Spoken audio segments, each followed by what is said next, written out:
Bitcoin हमारे पास pump हो रहा है क्या? बिटकॉइन की नेक्स्ट अपडेट है, मार्केट कहाँ जाने वाली है, क्या हमारे पास पॉसिबल ट्रेड हो सकती है, उसके बारे में बात करेंगे। प्लस हम इथेरियम की और यूएस मार्केट की अपडेट देंगे, क्योंकि बिटकॉइन हमारे पास यूएस मार्केट को फॉलो करता है। सबसे पहले हम बिटकॉइन के जाके देखें, जो हमने बिटकॉइन के लेवल्स ड्रॉ करे थे, जहाँ पे हमें बिटकॉइन की बाइंग प्लान करनी थी। तो बिटकॉइन ने हमें अभी तक उन लेवल पे आके टेस्ट नहीं करा है, क्योंकि हमारे लेवल थे उससे पहले ही बिटकॉइन पंप हो गया है। तो उसका क्या सिनेरियो क्या हो सकता है? सबसे पहले आप जाके देखें तो बिटकॉइन हमारे पास स्टिल लोअर लो बना रहा है, डाउन ट्रेंड में है। प्लस हमारे पास ये जो पंप आया है, इसके अंदर हमारे पास वॉल्यूम नहीं है बिटकॉइन में, यानी कि पंप बिना वॉल्यूम के आ रहा है। अगर आप बाइनेंस के चार्ट पे जाएंगे आपको और क्लियर दिख जाएगा। तो यहाँ देख सकते हैं आप, स्टिल वॉल्यूम डिक्लाइन हो रहा है। यही सेम चीज़ यहाँ पर हुई थी जब बिटकॉइन ने डंप करा था और एक पंप दे रहा था जहाँ पे वॉल्यूम नहीं थे, जहाँ पे हमने शॉर्ट भी कराया था। तो अभी भी हमारे पास यही सिनेरियो है। ये आप लेवल देख लें, पहला है हमारा 1,17,000, दूसरा लेवल है हमारे पास 15,000, $1,15,500। ये दो लेवल से बिटकॉइन अगर रिजेक्शन लेता है, प्लस अपने 200 MA को ब्रेक डाउन करता है, तो हम बिटकॉइन की एक शॉर्ट पोजीशन प्लान करेंगे, जिसका टारगेट होगा 1,11,800 से लेकर $1,10,000। रिमेंबर, शॉर्ट हमें जब करना है जब हमारे पास ऐसा ब्रेक डाउन मिले, ऐसे वॉल्यूम के साथ अपने EMAs को तोड़े। ये थी BTC की अपडेट। स्टिल हम इस लेवल पे वेट करेंगे, अभी बाइंग करने का कोई फ़ायदा नहीं है। अगर हम इथीरियम पे आएँ तो इथीरियम हमारे पास देख सकते हैं, इथीरियम हमारे पास ऑलमोस्ट 7% ऊपर है और BTC 1%। तो इथीरियम हमारे पास बुलिश हुआ है। लेकिन अगर हम जाके देखें इथीरियम को, तो इथीरियम में भी मैं स्टिल बाइंग प्लान नहीं करूँगा।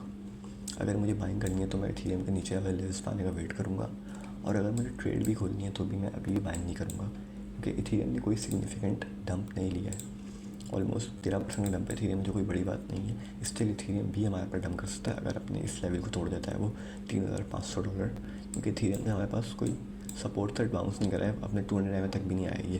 तो ये इस लेवल तक दोबारा आ सकता है अगर ये इस लेवल को तोड़ता है। इसके बाद हम बात कर लेते हैं USDT की डोमिनेंस की।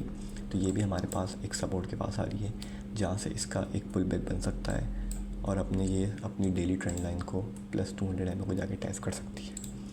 इसके बारे में बात कर लेते हैं US मार्केट की।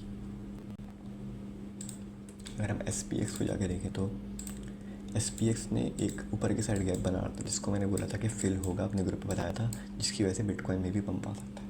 तो ये बिटकॉइन में पंप आया, ये इसी वजह से आएगा। SPX हमारे पास 1.76% पंप हुआ है, जिस वजह से बिटकॉइन में भी पंप आया है।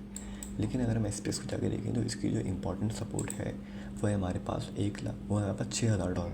तो SPX अब $6,000 प्लस यहाँ पे हमारे पास इसका CME गैप भी है, प्लस हमारे पास यहाँ पे इसका 200 MA भी है। तो इसकी हाई पॉसिबिलिटी है कि SPX अपने इन लेवल को आगे टेस्ट करे, जो कि अगर करता है तो बिटकॉइन भी हमारे पास डंप करेगा। ये थी बिटकॉइन की अपडेट। हम बिटकॉइन में स्टिल एक्सपेक्ट कर रहे हैं कि बिटकॉइन नीचे की तरफ आएगा। इथीरियम भी आएगा, लेकिन इथीरियम को हम शॉर्ट नहीं करेंगे, क्योंकि वो हमारे पास वॉलेटाइल हुआ है।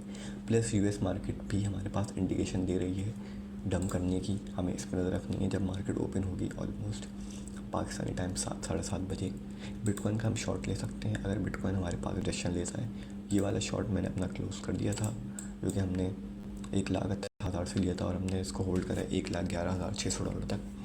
ये मेरी TP के थोड़ा सा ही दूर था, तो मुझे रिवर्सल लग रहा था, तो मैंने क्लोज़ कर दिया इसको। तो मैं अगेन बिटकॉइन में शॉर्ट करने की प्रिपेयर करूँगा।